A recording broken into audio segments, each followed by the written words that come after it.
अब मैं आपको एक संक्षिप्त कथा सुनाता हूं देवताओं और असुर के बारे में।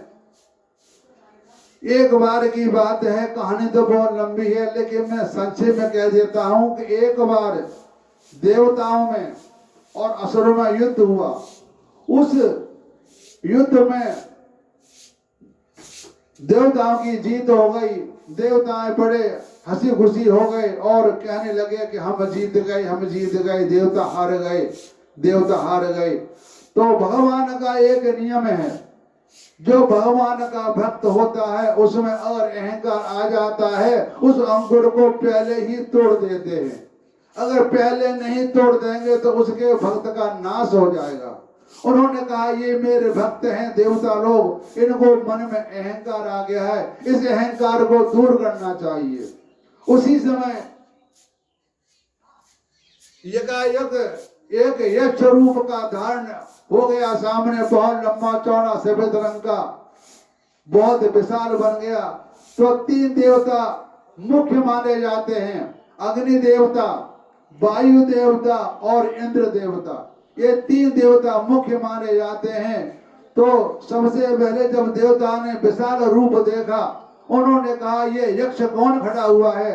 देवता ने आपस में कुसमुड़ की कि यार इनकी जाके देखो ये है कौन। तो वायु, अग्नि और इंद्र ने आपस में सलाह की।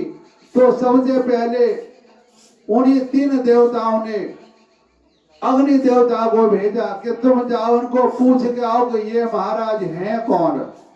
अग्नि देवता कहे कि चलो मैं अभी जाता हूँ, इनकी परीक्षा लेके आता हूँ कि ये है कौन। जब अग्नि देवता उनके पास पहुंचे, कहा हाथ जोड़े, उनसे बात की महाराज आप कौन हैं। तो उस यक्ष ने कहा कि भाई तुम बताओ तुम कौन हो। उन्होंने कहा मैं अग्नि देवता हूँ। कहते तुम क्या कर सकते हो। अग्नि देवता ने कहा मैं दुनिया को जलाकर 1 मिनट में भस्म कर सकता हूँ। उन्होंने कहा अच्छा इतनी पावर तुम्हारे अंदर। हाँ प्रभु, मैं दुनिया को जला के, ब्रह्मांड को जला के 1 मिनट में राख कर दूंगा। उन्होंने कहा ठीक है। उन्होंने एक तिनका लिया और सामने डाल दिया कि इस तिनके को जला के दिखा दो, मैं तुमको मान जाऊंगा।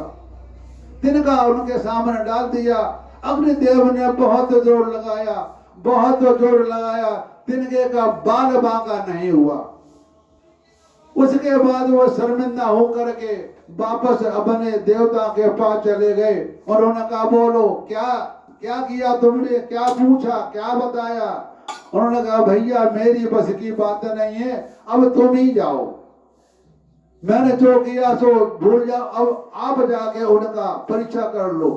उसके बाद इंद्र ने वायु देवता को भेजा कि जाओ तुम पूछ के आओ कि ये है कौन। तो वायु देवता अपने उनके पास गए। उन्होंने कहा कि प्रणाम किया यक्ष को और कहा कि तुम कौन हो। उन्होंने कहा मैं वायु पवन पुत्र पवन हूं। कि कहते हैं तुम क्या कर सकते हो। उन्होंने कहा मैं तिनके को, दुनिया को उड़ा करके 1 मिनट में साफ कर दूंगा। उन्होंने कहा अच्छा कि हाँ, अच्छा लो ये लो तिनका, इसको उड़ा के दिखा दो। उन्होंने कहा ठीक है। तिनका सामने रख दिया उन्होंने बहुत जोर लगाया, बहुत जोर लगाया, उनकी हवा खुशक हो गई। उन्होंने कहा ये तो बड़ा गजब हो गया। तिनका ज्यों को त्यों रखा हुआ है, वो वहां से हिला तक नहीं। वो भी बेचारे अपने चुपचाप चले आए। उसके बाद कहा बोलो क्या करके आए हो। तो वायु ने कहा भैया मेरे बस से बाहर है, अब आप ही जाओ। लास्ट में नंबर आया इंद्र देवता का। जो इंद्र देवता है, ये इंद्र देवता स्वयं नारायण है, इनका नाम से इंद्र रख दिया है। लेकिन ये सबके प्रधान हैं, प्रधानमंत्री कह लो या प्रधान कह लो, इंद्र देवता सबके देवताओं के प्रधान हैं। तो इंद्र देवता गए, जैसे ही इंद्र देवता गए वो यक्ष वहां से एकदम अंतर ध्यान हो गया, सामने से गायब हो गया। उन्होंने कहा अरे भाई मैंने तो कोई बातें भी नहीं कर पाई और यक्ष यहाँ से एकाएक गायब हो गए। उन्होंने कहा ठीक है। तो वहां से उमा पार्वती महारानी निकली। उन्होंने कहा कि ये यक्ष जो था वो मैं थी, बोलो तुम्हारा मैं तुम पर प्रसन्न हूं। तो उन्होंने मतलब इंद्र से पार्वती माता की बात हो गई कि तुम देवताओं ने घमंड किया था इसलिए मैंने ये सारा प्रपंच रचाया, तुम्हें ऐसे घमंड नहीं करना चाहिए। क्योंकि जब भगवान कोई भी पहलवान हो, कोई भी हो, जब अपनी पावर अपनी शक्ति वापस ले लेते हैं कोई कुछ नहीं कर सकता।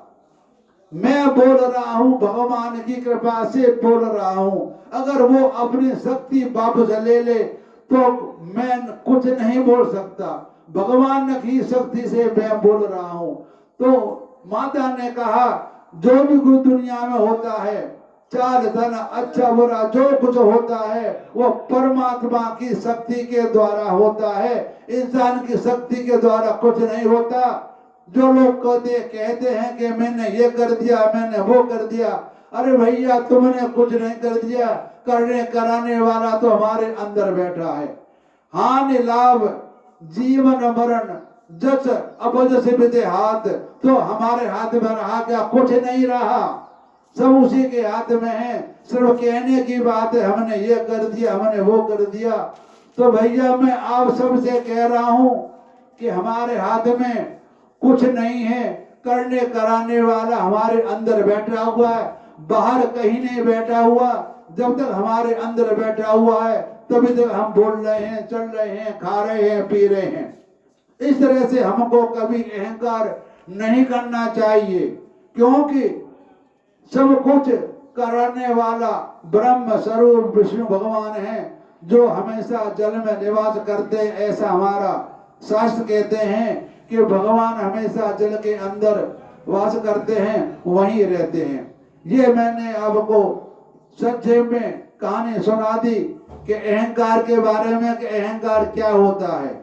इसलिए भाइयों अहंकार मत करो, ना शरीर का, ना पैसे का, ना अपने नाम का, क्योंकि पैसा शरीर सब भगवान देता है।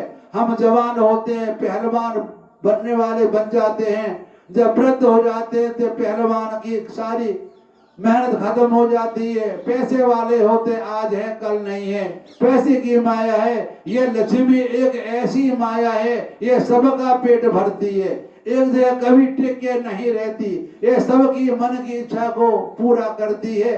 तो लक्ष्मी हमेशा नहीं रहती, आज है कल नहीं है। तो प्रभु हे सज्जनों, लक्ष्मी के ऊपर पैसा मत घमंड मत करो, न शरीर पे घमंड करो और ना अपने नाम पे घमंड करो कि मैं बहुत बड़ा विद्वान हूँ, मेरा या मैं बहुत बड़ा भक्त हूँ। ऐसी कभी इच्छा मन में न लाए। जो ये मन में इच्छा लाया उसका तो समझो बेड़ा गर्क होने वाला है। तो अब मैं अपनी वाणी को यहीं विश्राम देता हूँ। कल भगवान ने चाहा तो कल फिर जो कुछ आएगा वो सुना दूंगा।